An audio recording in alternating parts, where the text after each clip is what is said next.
संकीर्णकरण नहीं हुआ सांसद जी के कहने पर भी। और ये दिशा मीटिंग किस बात की दिशा मीटिंग होती है ये जानना है हमें। कितनी दिशा मीटिंग है सांसद बनने के बाद? मैंने आपसे सवाल उठाया कि सांसद बनने के बाद आदरणीय राहुल गांधी जी बताएं, भारत की सर्वोच्च पार्लियामेंट में उन्होंने कितनी बार रायबरेली की आवाज उठाई। रायबरेली की 25 लाख जनता वो तरस गई टीवी देखते देखते कि अब रायबरेली की जन समस्याएं उठेंगी। लोग सड़कों के उन मंचों के भी भाषण में ये ढूंढते रह गए कि रायबरेली आखिर शब्द कब आएगा। मुझे दुख है रायबरेली कहीं नहीं किया गया। और आज मैंने भारत की माँ, इस देश की माँ, 135 करोड़ की माँ के अपमान के लिए मैं इस बैठक का बहिष्कार मैंने किया है। धन्यवाद। आप वीर सावरकर जी को कहते हैं माफी वीर।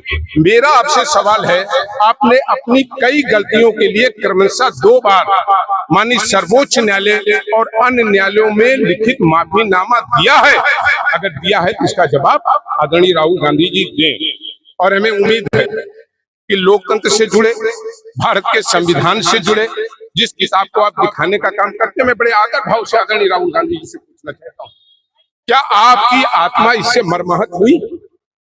आप भी एक बेटे हैं, आपकी भी एक माँ है।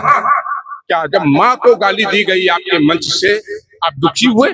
आपके आंखों में आंसू आई? अगर नहीं आए आपके नहीं आए तो मैं मानता हूं कि आप देश के संस्कार से, देश की व्यवस्थाओं से, देश की जो विराट हमारी संस्कृति है, जो हमारी विरासत है, उसको आप भूल दूषित करने का काम कर रहे हैं।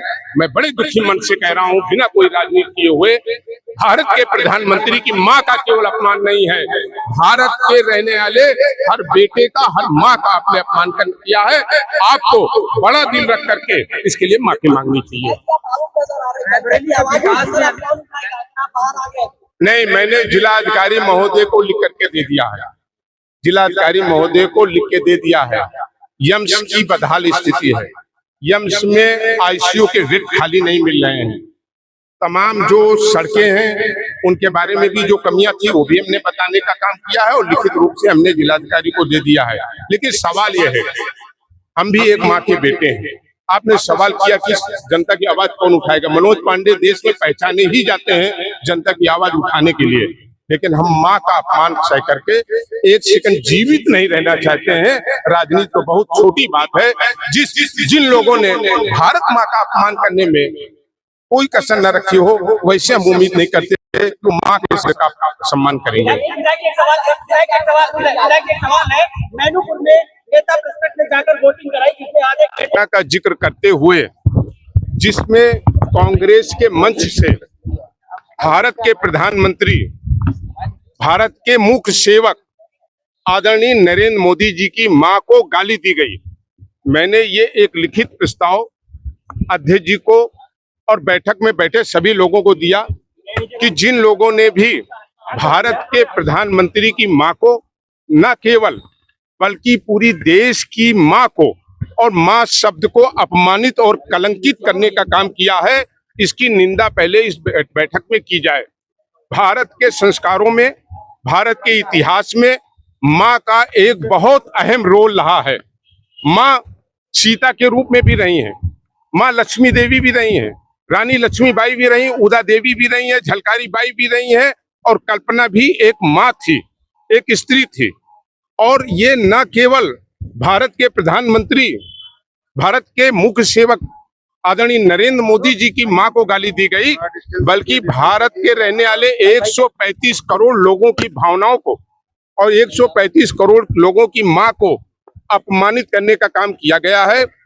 जब उन्होंने कहा कि हम इसका समर्थन नहीं करते हैं, तब मैंने आज इस बैठक का बहिष्कार किया है। और मेरा आदरणीय राहुल गांधी जी से बड़ी विनम्रता से सवाल है, आप दिशा की बैठक लेने आए हैं, आपको रायबरेली की 25 लाख जनता ने चुनने का काम किया है।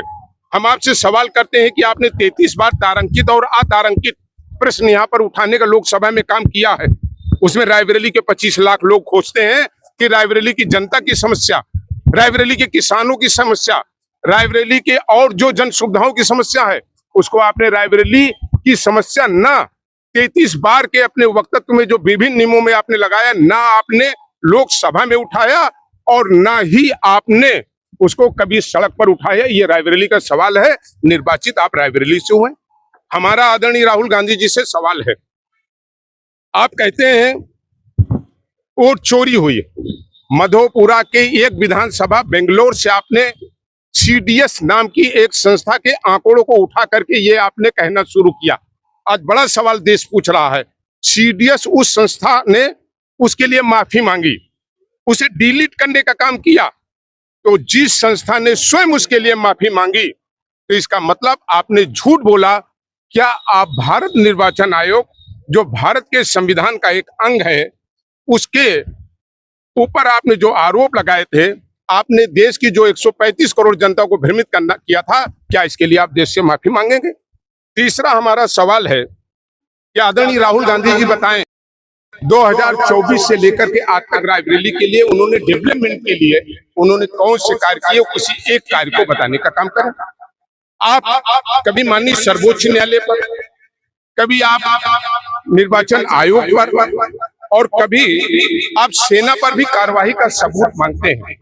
हद वहां हो गई कि जब आप लोकसभा के लिए चुन के गए हैं और संविधान की संस्था से जुड़ी हुई उस पीठ पर भी आप सवाल उठाते हैं, उसका भी तिरस्कार करने का काम करते हैं।